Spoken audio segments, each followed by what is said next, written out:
Thames Television представляет.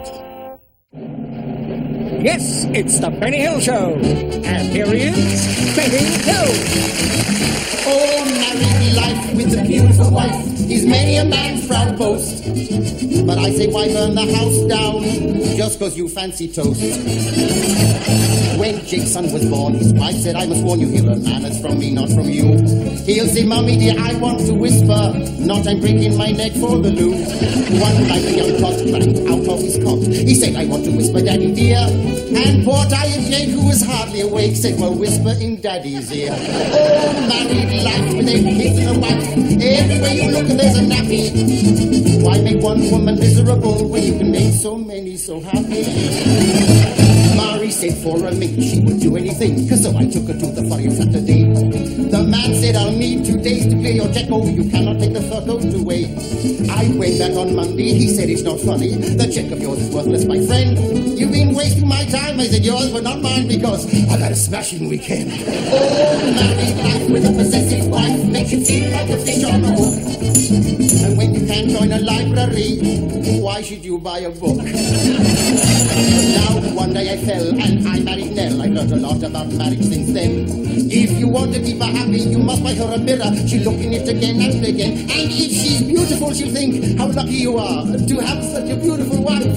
But if she's ugly, she'll think how lucky you are to have such a beautiful wife. Oh, I say 3 cheers for the 2 happy years of married life I have had. And all my married friends tell me that 2 out of 22 isn't bad.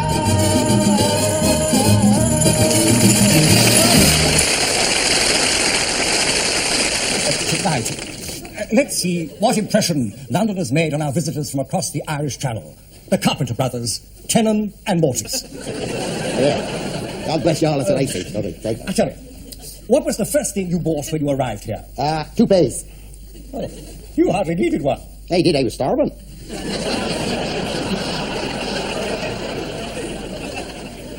You were starving, so you bought toupees? Hey, toupees. A pay for me and a pay for him. £2. Right, wash your ears out, will you? We went for coffee, didn't we? And these 2 waitresses come over. One of them had a lovely pair. Well, they both did. He wanted to rape one. He wanted to rape one. I didn't want to rape one. He wanted to rape one. He had to rape one. And I had the unrape one. The outright pair. Right, yeah. I was expecting Russell Hardy or Michael Cotton. I had a beer. What do you think of English beer? Oh, it's pure ale. You like it? Just told you, it's pure ale. Pure ale? Yeah. He had a drink there. He gave his drink to the dog. Well, it was lame. The dog was lame? The drink was lame. Have you never heard of lager and lame? But you see, mostly lame. You're still there? I thought you'd gone home. Oh, no, but here all the time. I had to pay full fare for him coming over. I tell you, after that, all that drinking, he wanted to pee. He wanted to... He wanted to pee, but he couldn't. Why not? He had no money. You can't pay without money. He couldn't pay. Right, yeah. He even took this fella's soup. To drink? To wash with, have a rinse, and the gents. Oh, I see, he borrowed a man's soap to have a swill. Right. A Catholic. He might have been a Protestant, I never asked. Well, what is the purpose of this visit? Well, he's hoping to go to Winchester. He wants to enter the monastery. Oh, the Monastery of St. Luke's? No, the Monastery of Agriculture. The Ministry of Agriculture. Right, you're getting it. Getting fruity eventually, you know. You see, he has to behave. At the ministry? No, in the garden. Well, why has he got to behave in the garden? You wouldn't put a behaving doors, would you? No, with all them bees, they're in the garden. Oh, a beehive. Right, you got it there, yeah. I tell you, see, he studies them. And by correlating the wingspan with the body weight, he has proved that it is mathematically impossible for a bee to fly. But the bee doesn't know that. So the poor critter keeps on flying. And what sort of work are you after? I'd like his uncle's job. He's a driving tester. Sometimes he tests young women. Aye, and sometimes he feels them. He feels them? You know, they're sitting next to him, you know, and if they slip out of their gear, he has to feel them, doesn't he, eh? Or they give wrong hand signals. Oh, he fails them? Right, yeah, right, yeah. Have you found Londoners hospitable? Oh, yes, Peter's nice. Leicester Square. Leicester's? Leicester Square. We met Peter in Leicester Square. And he took us to his place of work. Aye, we've seen him getting the mail ready. Oh, he's a postman. The chef. Getting the meal ready. You got it, right, yeah. Then we seen the place. What place? The Metropolitan Police. You see, they had noticed him cutting up his mate Well, why did he cut up his mate? to put it into the pot. Meat! Right, yeah. And this officer come and he said, Irish stew. Irish stew in the pot. Irish stew in the name of the law.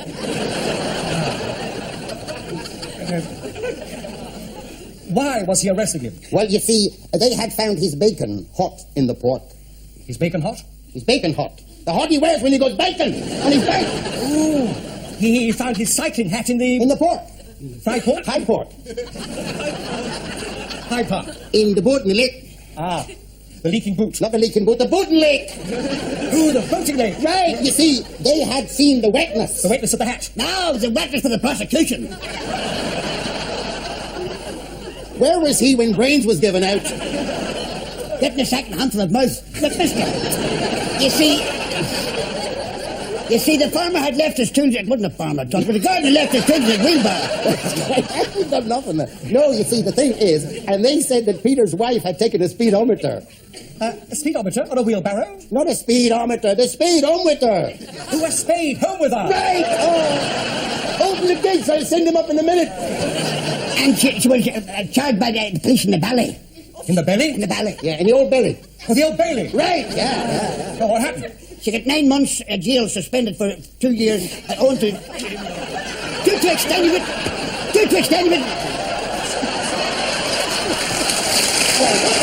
Extenuating circumstances. That's what I'm going to say. Yes. Did she understand the sentence? Only some prisoners find it hard to understand the judge's sentences. Not hard as we find it trying to understand your sentences.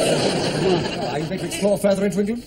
No, we're going home. Oh, why? That is the only place they speak bloody English. Come on, Willie. Come on. Right. Из Сиднея, из далекой Австралии, Диггер Блю, частный сыщик. Вы Диггера видали ли? Увенчан он медалями, нет сыщика удали в Австралии и далее.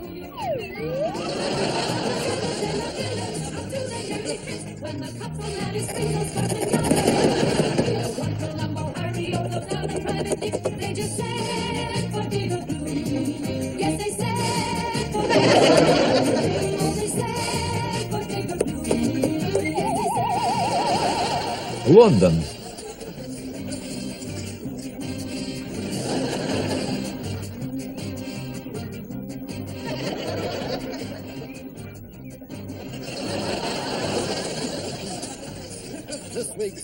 Сегодняшняя серия «Дело о пропавшем микрофильме».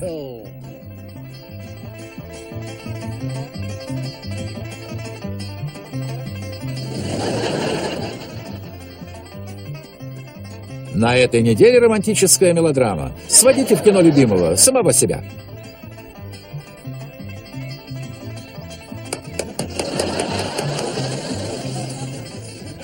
Женское общежитие.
Ждет злодея каземат, так ему и надо. Сыщик Диггер, горд и рад, ждет его награда. Этим мечом я посвящаю тебя в рыцари.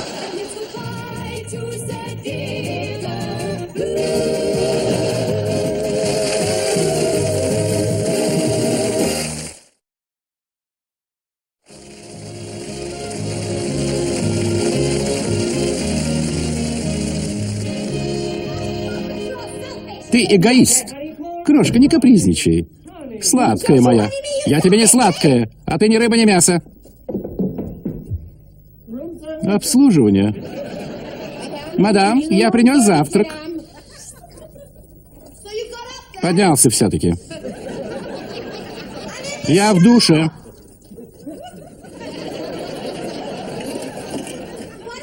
Что ты не заходишь? Ведь наверняка не прочь. Входи, потри мне спинку как следует до красноты. Ну давай. Возьми мыло, что я купила вчера.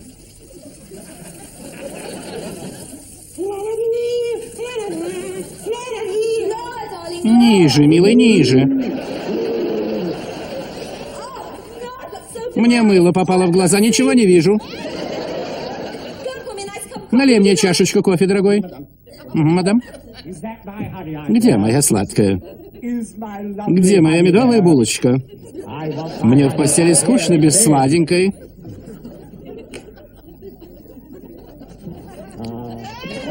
Ах, это нежная ручка. Иди же в постельку. Ну, как хочешь. Наконец-то раскладывайте. Ну, остренькая вещь потянула. Жаждет крови.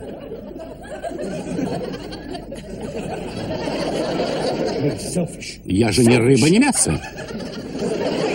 Уберите. Милая, о чем ты? 5 лет я женат, и ни разу Анжела не назвала меня эгоистом. Ты стерва. Джордж, прошу тебя, не при обслуге. Ни разу. Раз она такая замечательная, ты окатился бы к ней. Не смей на меня орать, слышишь?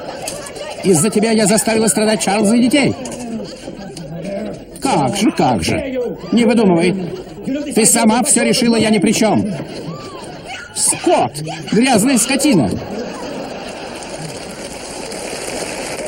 Бьюсь об заклад, у тебя были и другие. Знаешь, как говорится, кому одного мало, тому и 1000 не предел. Как ты смеешь? По делам тебе. Я пошел за сигаретами. Ты же не куришь. Теперь начну. Ты во всем виноват. Это твоя вина. Вино?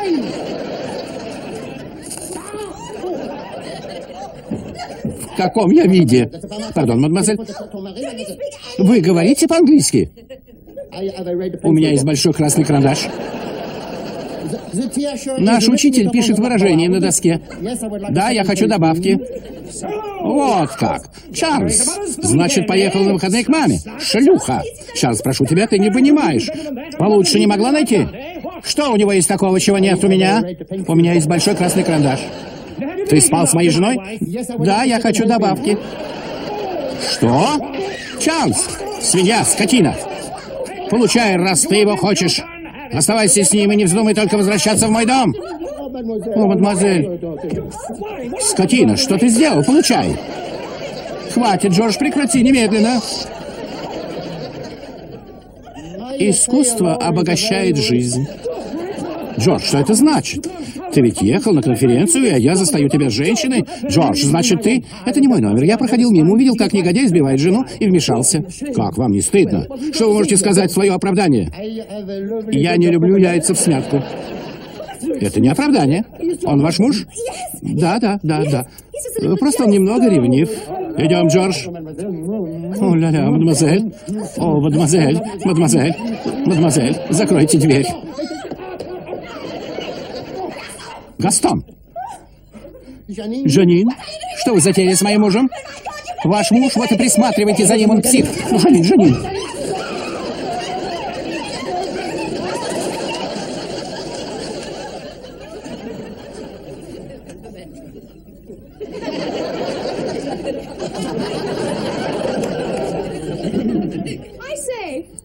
А меня вы когда обслужите?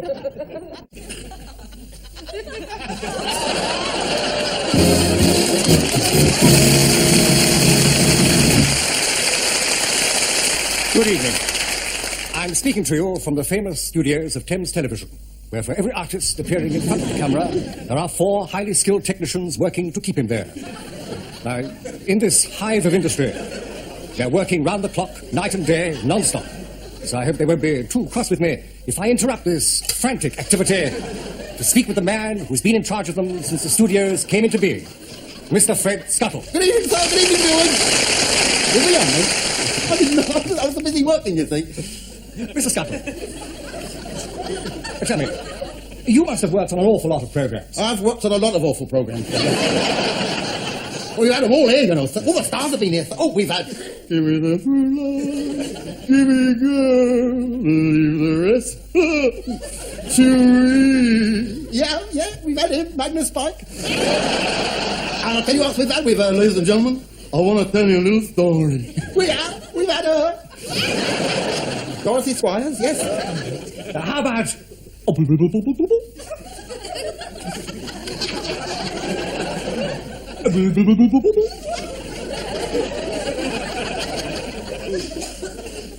Weed? What, sir?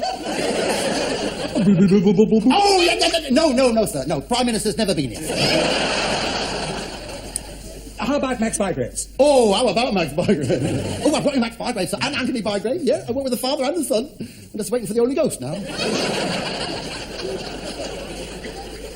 Who is your favourite comedian? Oh, without a doubt, sir, Mike Spilligan. It's Mike Milligan, sorry. I've had my nose fixed and now my mouth won't work. A good job it wasn't Marty Feldman, isn't it?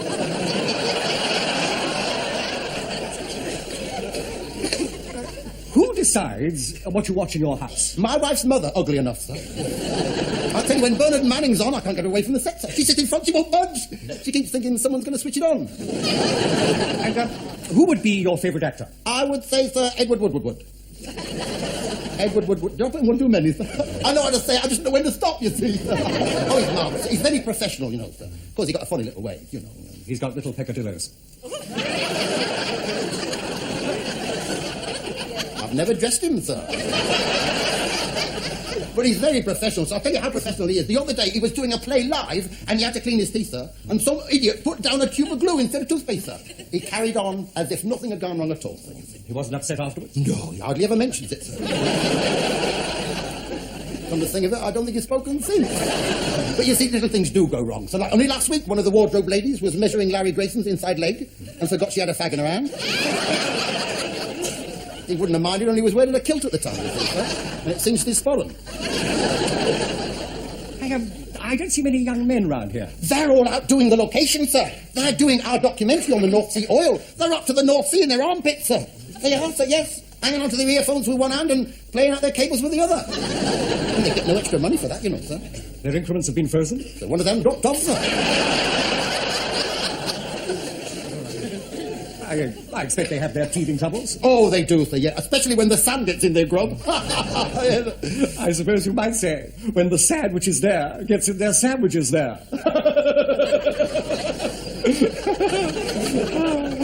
You might say that, sir. Especially if you wanted one of them lamps to come down on your head. I tell them, sir, if they get any sand in it, swill it in the sea like that, sir. Just swill it in the water out there, sir, yes. Aren't they liable to catch something? No. Crabs, perhaps. Not fish. Your fish couldn't live in all that oil, you see. Well, sardines, perhaps, but not other fish. But what I always say to my lads is that a television company is only strong as its weakest link. And that is a function that they fulfill to perfection, sir. Greatly said. I always remember what Huey Green told me, sir. He said, always be sincere, even if you don't mean it. Well, you see, sir, I would never knowingly tell a lie, unless it was absolutely convenient. These are the props for... Yeah, for the London Night Out, sir. Those two there, they belong to the strongman, Captain Marvel, you see. Well, he must have an awful lot to put in his trunks. Oh, yes, he has. Yeah, that's full of cement. So the cement, he breaks him with his head, so like that. Bang, bang, he goes for that. Sir. Oh, what's in the other one? Aspirins. It gives him a headache. That stool there belongs to Russ Convoy. It's very high, sir, because he plays the piano with his feet. What does he do with his hands? Sticks them over his ears. He can't stand the noise. And what's that? That is our new young apprentice, Arnold, sir. Well, what's that funny thing on his shoulders? That's his head. I've not seen biceps like that since Bonnie Langsford stopped wearing short sleeves, sir. You smoke? Yes. Thought you did the way you was puffing. I say, are them fellas ready yet? Well, pour them on then. You'll like these, sir. They're marvellous. They're called the Cotton Mill Boys.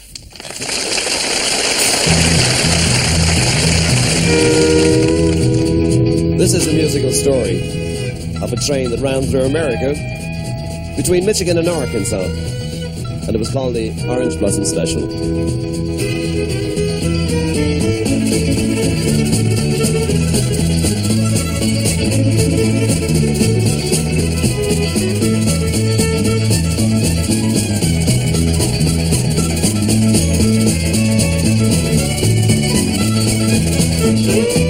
All change!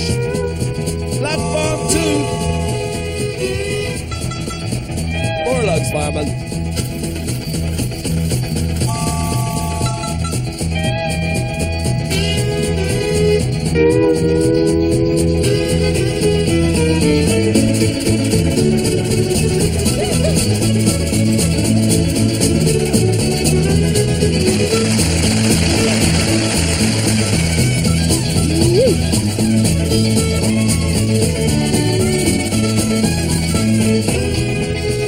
We're going downhill about 90 miles an hour, passing through open countryside, green fields and meadows, lots of trees, bushes, and little birds. Plenty of little birds.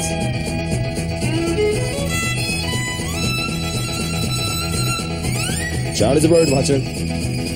So is Alfred Hitchcock. He sees them all except the carrier pigeon just overhead.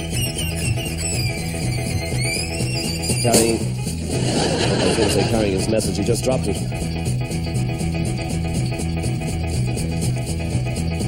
Fireman, blow your horn.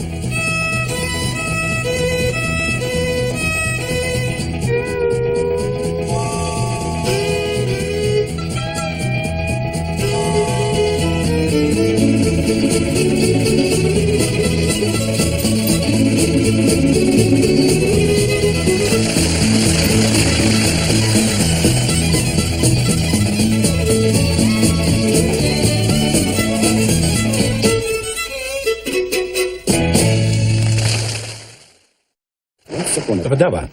Жила-была вдова, звали ее Мария, и была она очень красивая.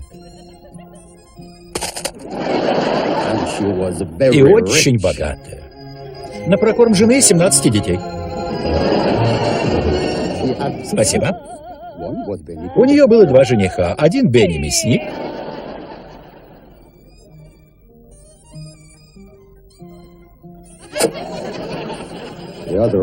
Другой Анри портной.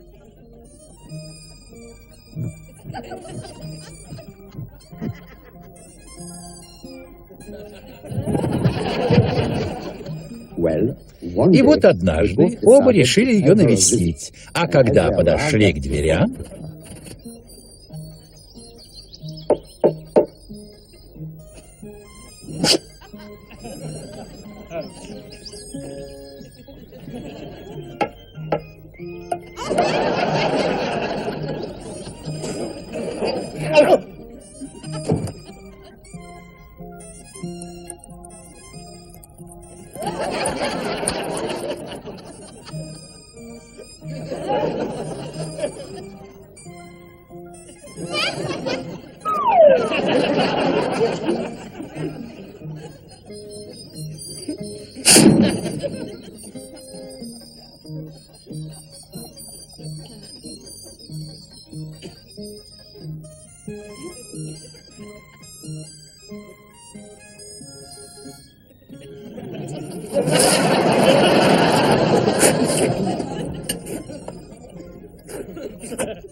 Горчица.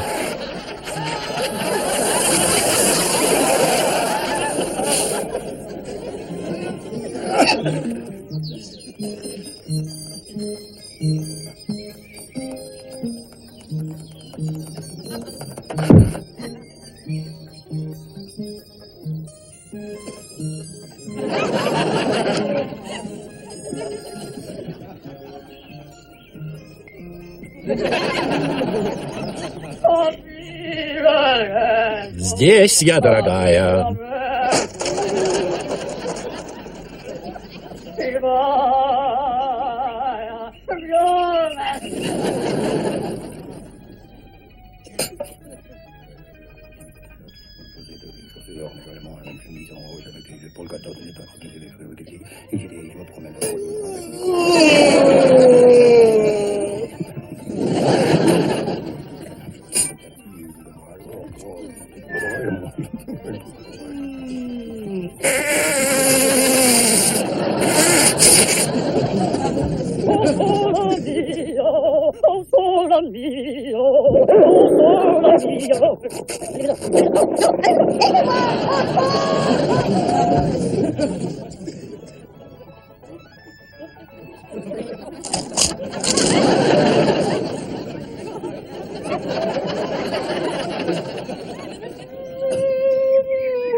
У Бенни родилась идея. Они притворятся, что убили друг друга, и тогда первый, к кому она бросится, женится на ней.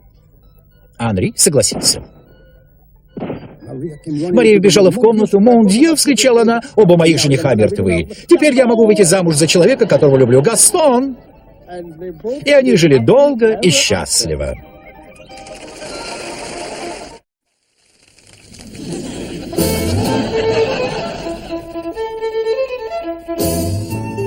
Hello. Tonight, we'll be visiting the Moscow Film Studios, where already this year they've shot 4 feature films, 6 documentaries, and 8 directors. And we'll be seeing their answer to Jaws. It's called Wings, and it's about a giant moth that swallows people whole and spits them out new. We'll be looking at the potatoes. Good evening. I'd like to start this evening with a song in the Gaelic, and it's called Garusha. And this tells the story of a young girl who spends all her time in the bog looking for Pete. And she loves Pete because he talks wittily and dresses nattily. She doesn't love Natalie. And one night she's walking through the wood and she comes upon a big Irish wolfhound, and she knows it's an Irish wolfhound because it's walking backwards and wagging its head. And this Irish wolfhound is eating a great big bone and chewing on it all the time, and she says, "Would you come with me and help me find Pete?" And this wolfhound doesn't take any notice, it just goes on chewing its bone. And then she says, "If you come with me, maybe we'll find a lady dog for you." And with that, this big wolfhound gets up and walks towards her, and its back leg drops off. It's called Garusha. Garusha, Garusha, Garusha, Garu, Garusha, Garusha, Garu. This next song is in the English, and it's based on the very lovely Spinning Wheel. Right, lads, fags out, here we go. I sit here and I think of the days long gone by when we'd ask Ma to bake us a nice rabbit pie. She'd say, "Go out then and catch a rabbit, or steal one if you must, but get one with a humpback and it'll keep up the crust." Into Flanagan's bar came a Scot with a kilt. He bumped into O'Reilly, whose shandy was spilt. The Scot lifted his kilt to mop up the shandy, and Maggie, the barmaid, said, "God, but that's handy." In the courtroom one day, the young Paddy Blazer was accused of attacking his wife with a razor. The judge said, "What you done was a terrible sin. We've to thank heaven that it wasn't put in." Now 24 children has Mrs. O'Brien. She's doing great, but the poor stork is dying. Her husband's a hero, he deserves a knighthood, I swear it. She said he's got one, but the old fool won't wear it. Once every year in that sink bath that she's got, she gives each child a bath, whether he needs one or not. She puts a grip under one end, it says water, you know, and the bigger the baby, the deeper he'll go. But I sit here and I smile as I'm quietly spinning, watching football on TV, and Ireland are winning. Me old man and has gone out to the 4-reel bar boozing, 'cause he supports England and the beggars are losing.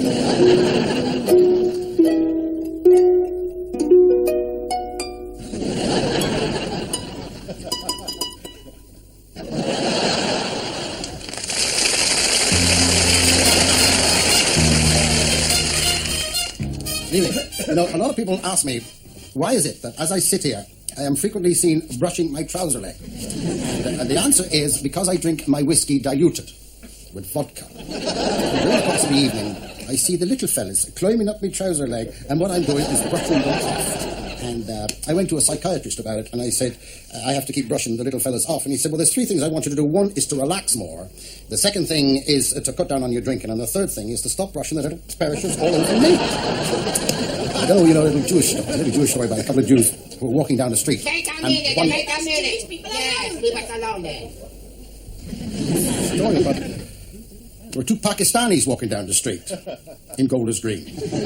And they went into their synagogue. And one Pakistani turned to the other. Speaking woman, I am a Pakistani and I've got more brains in my little finger than I have in the rest of my body. Leave us Pakistanis alone.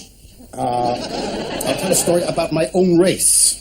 2 Irish fellas. One of them bought a paper shop and it blew away. And the other Irishman went down the road to see the dentist to have a wisdom tooth put in. Shut your And while mouth. he was... Steve Allen, what kind of a man has 2 Christian names and no surname? An idiot, that's what. Are there any Chinese in? Once upon a time, there were 2 Chinamen. Now look how many there are. Because Chinese people are not very bright, you know. And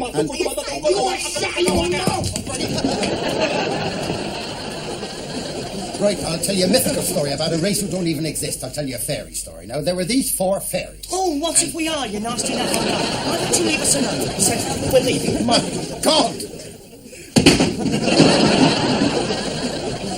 I'm sorry. The retrospective of the films of Hollywood director Arnold P. Fudd-Pucker. His long list of credits includes one of the very last Sherlock Holmes films ever made, and it stars, of course, Nigel Bruce and Basil Rathbone. I'm sorry, Basil Rathbone. Bone got stuck in my throat. Помощник шерифа. Шериф, мое почтенец, это ваш заместитель, док. Я туда прошел самогонщика, а он взял да и упал, лежит как неживой. Мне его похоронить? А сперва убедиться, что он мертвый.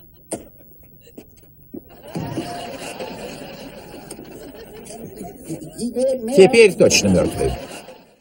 Mr. Mayor! Mr. Mayor! Godfrey Daniels, my great toad The man. jumble sale! Me for life. The jumble sale! Oh, I remember as a little whippersnapper in Cucamonga. I acquired the art of transforming gin bottles into lampshades. I don't suppose any of you ladies got any old gin bottles you don't want. Do we look like we drink gin? Got any old vinegar bottles you don't want? Strong drink is the devil's brew. You're not related to the devil, are you? Only by marriage, my dear. Married his sister, yeah. I have never permitted strong liquor to pass my lips. And damn near choked myself trying to find another way to swallow it. Mr. Mayor, do you mind if I put your dog down? I think I can fit a flea. Oh, well, put her down then. Yeah, I wouldn't like her to get a flea. No. We'll need a good speaker. Hey, Sam, could you send over some sandwiches? Yes, there. Only got cheese. Well, could you cut it with a ham knife? Give it a little bit of flavor, yeah. Someone distinguished. My eldest boy, name escapes me for the minute, he founded the Comstock Farmers Bank. He also went to jail for fraud. Case of mistaken identity, my dear. Out of a population in this town of 8,000 people, only 12 people thought he was guilty. A transvestite of justice, if ever I heard one. Why, that boy has a purple heart. I didn't know that. He doesn't talk about it much. Guy who owns it's still looking for it. Well, I saw him last week and he was drinking whiskey. He had a slight cold, my dear, yeah. The finest medical brains tell us that whiskey cannot cure the common cold. Nor can the finest medical brains, dear. You cut your lip on a saucer drinking tea, did you? My great-uncle Clarence never drank, never smoked, only chewed toothpicks all his life. Died at the age of 45. How'd he die? Dutch elm disease. Well, I've never heard so much nonsense in all my life. Come, ladies, we're leaving. Oh, what a shame, what a shame. Was she weaned on a pickle? Would you be so kind? Anyone old Napoleon brandy? 1925. One bottle? This is what the Pope drinks. No wonder they have to carry him everywhere. This week, songwriter Marvin Lubtish celebrates his 30th year in show business. Gillian Foote talks to him at his Malibu home. Mr. Lubtish, do you remember the first person to take an interest in your music? I was when I was a little kid, my dear, about 10 years old. The man who lives in Backovus called Herman the German. He heard me playing, he started up a fund to send me to Vienna, or Paris, or Rome, or anywhere. You know, he said every time he heard me play the piano, no matter what it was, always sounded to him like Eine kleine Nackert music. Which, of course, means a little... Night music. Is it? I didn't know that. Gee, I thought he was picking on me because I was a little kid, you know, very small. Puny I was. When I was a baby, my mother used to carry me around in her handbag. For 2 years, I thought my brother was a ballpoint pen. I could never understand why I leaked and he didn't. And I was jealous. His knob unscrewed and mine didn't. It was called The Mountie with Nelson Eddy. He was up at the bar and he gets a telegram from his wife. He opens up the telegram and he reads it and he sings, I'm not getting any better, come home. I'm not getting any better, come home. And I wrote, I'm not getting any better, come home. Wrong interpretation. I wrote a lot of songs about that time. I remember I wrote, Right Angle Must Be Clever because it's got 90 degrees. Girls who trip the light fantastic shouldn't trust in cheap elastic. Good luck, Titanic. Well done, President Nixon. If the people in Spain aren't all Jewish, why do they call their son Saul? Do you find with all this punk music about now, with unintelligible words, that people lose inspiration in writing interesting lyrics? Well, my only answer to that, my dear, is walls. Walls. Wherever there's a wall, the kids are there with the spray cans, right? I mean, you see it up there, and it says, bill stickers will be prosecuted. Let bill stickers go free. 12 inches rules, okay? Englishmen make the best lovers. The Japs make them smaller and cheaper. And they guarantee delivery.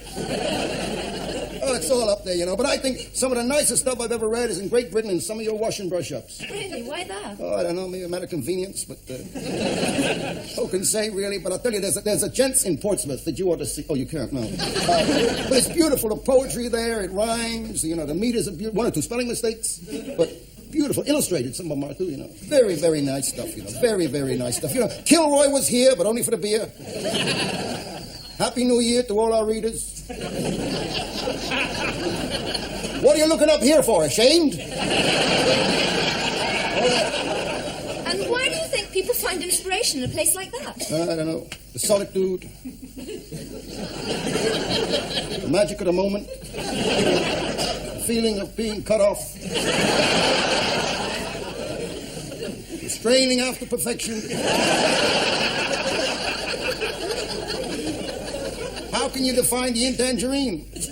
To me, I would call it charisma. Or graffiti? Yeah, I was working on a little number called that the other day. Here it goes, yeah. Now back in the days of the caveman, history recalls, man had this burning desire to scratch his messages on walls. And even today you'll find Joe loves May, or Mavis loves little Jim, or little Jim loves Charlie. We're gonna keep our eye on him. This is known as graffiti. Graffiti, they even do it on the tombstones in the cemetery. Beneath here I spent this graffiti. Someone's written he is filling his last cavity. If you look a little closer, these words you may discover beneath this sod, there lies another. Now sometimes there's advice and it's very, very nice. Sometimes it is superfluous. Like don't put your cat in a washing machine or you may get a suck in the puss. Parrots will make you feel sexy. You only got to look at a rabbit. You kiss a lady show jumper once or twice, but don't get into the habit. Oh, this is graffiti. Graffiti, it lead to a sense of depravity. Why, it can be quite witty because there is no law of graffiti. There is no law of graffiti. There is no law of graffiti.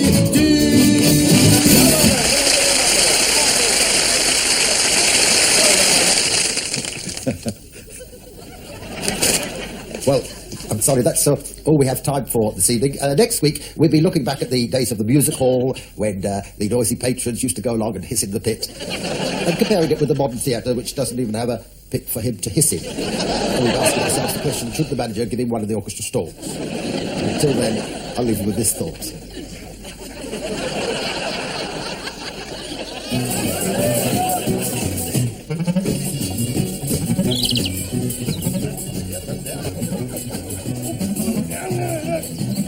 Oh.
Сауна.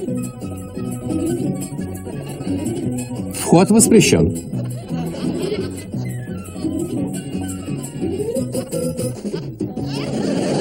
Большие скидки.